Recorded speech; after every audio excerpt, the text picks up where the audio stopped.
posted up out here. Is the police policy to record a statement from a witness and then erase the statement? There is no policy that exists that specifically addresses that. Okay. Is that proper protocol? If you choose to record that and it is, in your opinion, complete fabrication, it doesn't line up with the facts, we could stop the tape and re-record it. Have you ever been in a position where you took a statement from a witness, you recorded it, and then you decided you're going to delete it and not send it over to anyone? No. That would. So your first statement to police was that the car was stolen? Yes. It was recorded and then he erased it and he re-recorded it. That would be wrong? Yes. Tell the jurors why that would be wrong. Because that's evidence. You're deleting evidence. It doesn't matter if that evidence showed that it meant nothing, but it was a part of your investigative file. If it is it a crime to delete evidence? Sure it is, yes. Called obstruction of justice? Amongst other things. We recorded. Another statement. He said, that's lies. Tell me the truth. He said, I'm going to delete it and record again. I said, okay.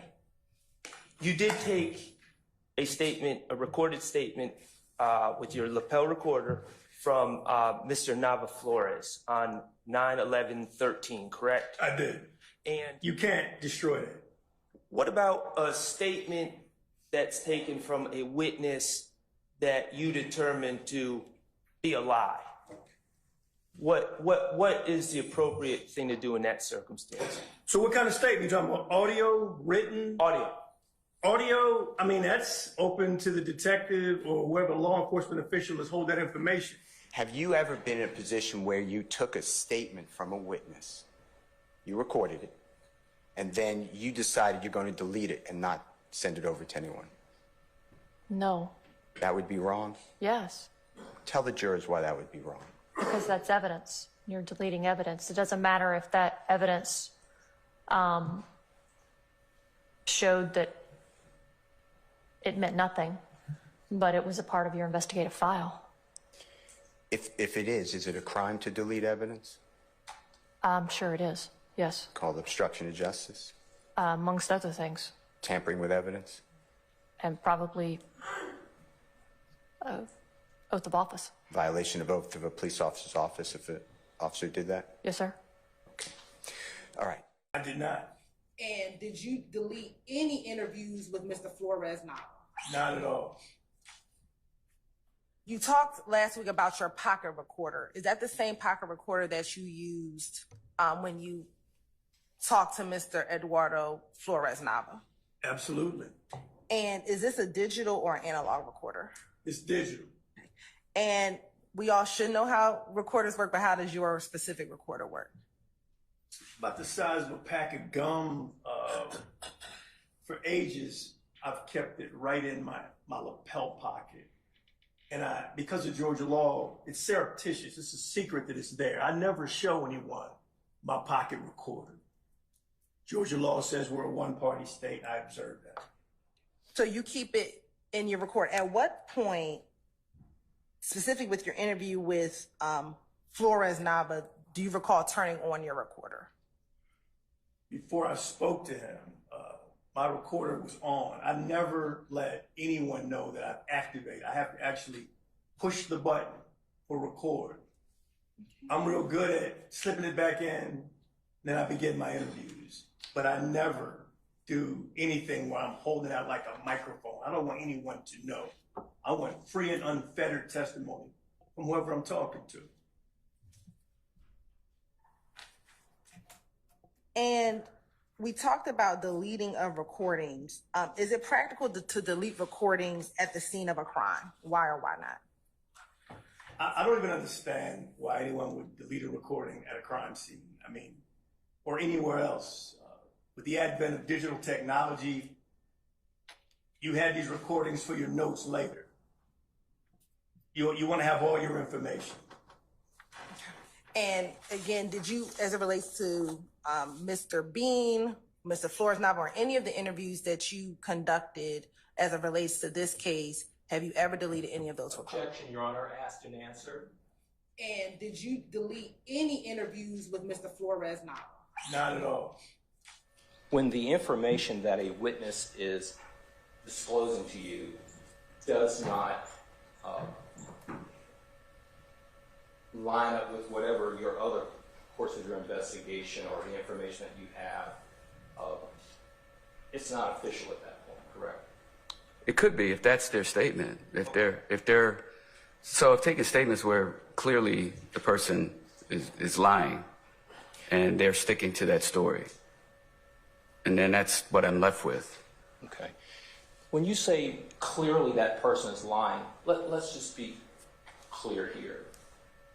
When an event happens, Investigator Velasquez, generally speaking, you don't see it happen, correct? Correct. Generally speaking, you're not there when it happens, right? I would agree, yeah. And the information that you're getting from these people out of these scenes and these investigations, it's information that they, a lot of times, either saw, correct? Yes. Heard, correct? Yes. And they're giving you what they believe or what they're telling you happened, right? Right. Now, so you don't know from one statement to another, in fact, that a person is, quote, lying, right? Not necessarily. Okay. Many times when you take statements, there's several people who may have observed the same thing. Okay. And especially if 2 people or 3 people are involved, if it's several witnesses that are part of a group, Okay. And one gives a statement that is in contradiction to the other, then there's a determination on who is telling. Someone's lying. Okay.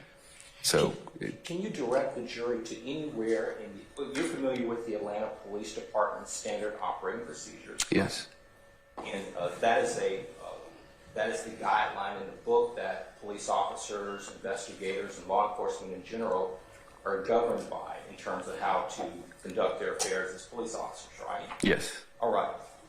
Is there anywhere in the Atlanta Police Department's standard operating procedures, because I've looked, Objection, Your Honor, to the testifying. is there anywhere in those procedures where it says that it is okay or appropriate to record then erase statements? I don't know. I would have to look through the standard operating procedures. There's probably volumes of documents that I would have to review. I just don't know the answer to that. And but for 17 years you operated under those particular guidelines, right? Yes. And would it surprise you that there's nowhere in the standard operating I'm going to object to Basis. I haven't finished my question. he is assuming that's not in evidence when he asks would it surprise the witness. I stand there, that's the point, sir. Do you know that there is no area in the SOPs that discuss? I'm going to object yet again for the same reason. Same question.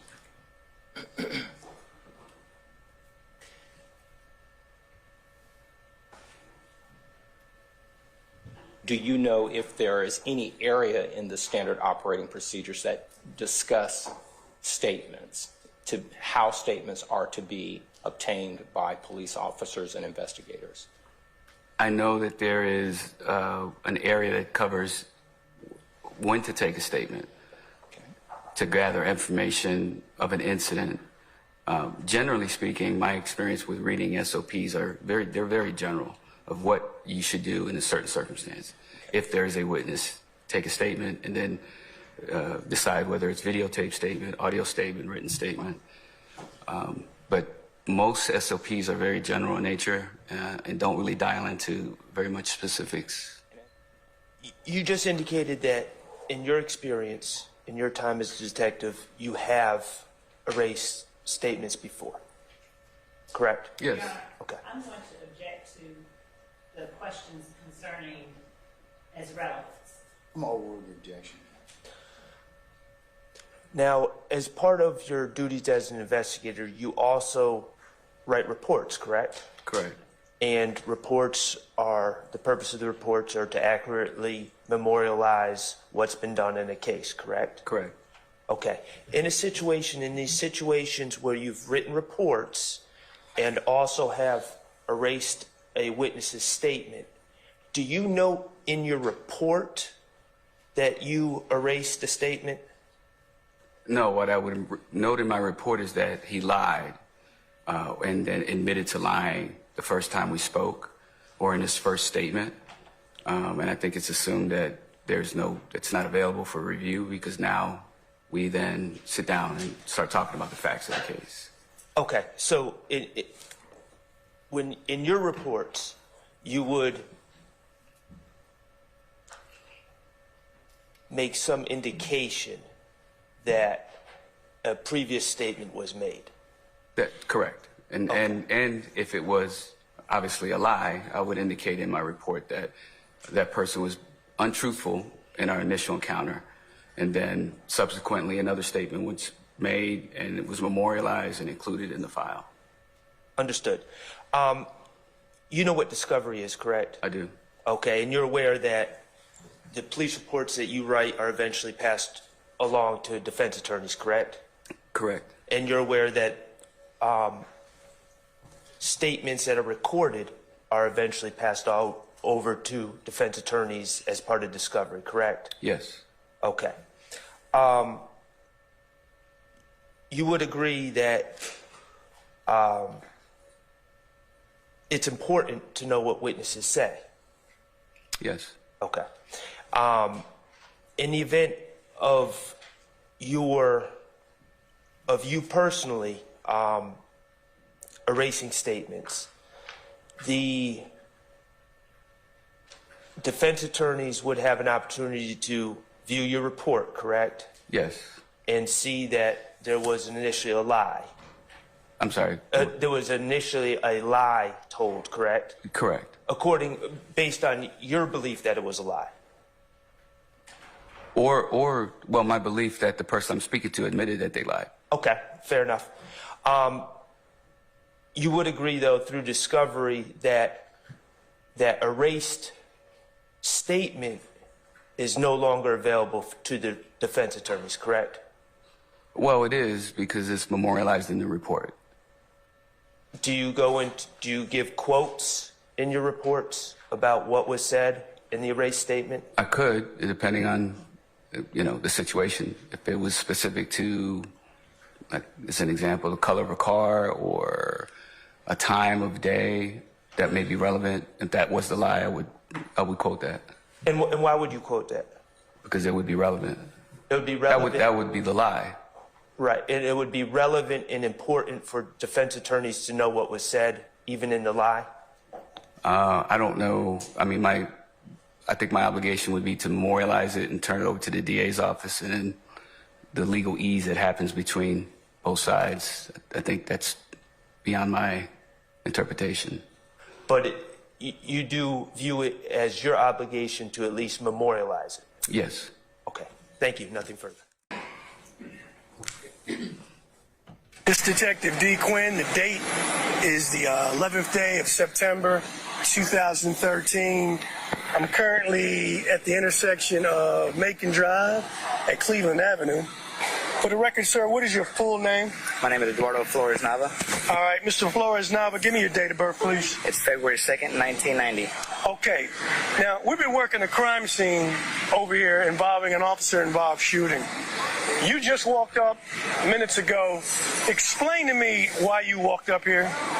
The reason I walked up here was because I had word that my girlfriend's car that I had borrowed this morning, might be down here in the shooting. All right. And we're looking over the ridge here. There's a wrecker that's loading a car on. Is that Nissan Altima, burgundy in color, the car that your girlfriend allowed you to use today? That is the car. All right. Can you tell me anything about the car? Anything specifically on how it may have arrived up here? The only way I can think of is that we were... Who'd you give the car to? That's all I want to know. I did not give the car personally to anybody. Okay, well, who did you allow to get your car? Brian, my friend. He's the one that pointed me this direction. He's the one that had pretty much me here thinking that I was just gonna grab. Okay, listen to me. Listen to what I'm saying. Ryan has told us that some guy asked to borrow the car. You let him borrow the car. If we keep going around this circle, we're going to have a long night. Let's have a short night. I'd like to go home and get a cold Peroni later on, after this is all over. So tell me and describe the person, if it's true, you lent the car to. Right. That's all I want, so we can let you go. I don't want to interrogate you and do the hot lamps and all that shit. Right. Let's get it done now, brother. Right. I got pointed this direction. I was lost. I actually do not know any of these streets' names. Gotcha. Whatsoever. I buy that. Right. And he was pointing me directions. I trusted him with the car. He said, "Can I borrow your car?" Yeah. I've let him borrow the car. Brian. You let Brian borrow. Where are you when you let Brian borrow your car? I have just exited the door at what direction that the officer just Now, Sergeant Swartz just took you down to 2233 Macon Drive. Is that where you were when your car disappeared? That's where I was when I was disappeared. I was in the car. Who did you give the keys to? Brian. You gave them to Brian. Do you know who Brian gave the keys to? Brian handed them over. 4 people got in the car like this. Who's the guy you saw Brian give them to? I don't remember, sir. Can you describe him? Scattered. If it was any of the guys that I just described, it was the guy with the white T-shirt and the short hair. Was it short hair? It was short hair. Shorter than mine or short as mine? It was probably as short as yours. Okay. And if anything, what do you do now after the car's been lent out? I think about it. Who asked to get the car? Brian. Okay. And he turns around to me and he says, "It's cool." It's cool to let this guy borrow the car. Did you know where he was going with the car? No, but whenever 4 black people jump in my car in the middle of Atlanta where I don't know where I'm at, I don't think I... So how many black people got in your car initially? There was 4. You saw 4 get in your car? Yes, there was 4. Okay, they were all males? They were all males. Okay, 4 black males. And you've described... And now at this point, whenever they're in my car, I'm not trying to say nothing. I'm not, because there's still some people at the house. I don't know where I'm at. Obviously, this guy knows his cat, and he's doing him a favor because he said he just needs a favor. He needs to go down to the store, do something. Do you know the guy he lent the car to? I have no idea. Have you ever been around him before? Never. Okay, all right. Anything else anything else in that first statement that you'd like to clear up now that we're here?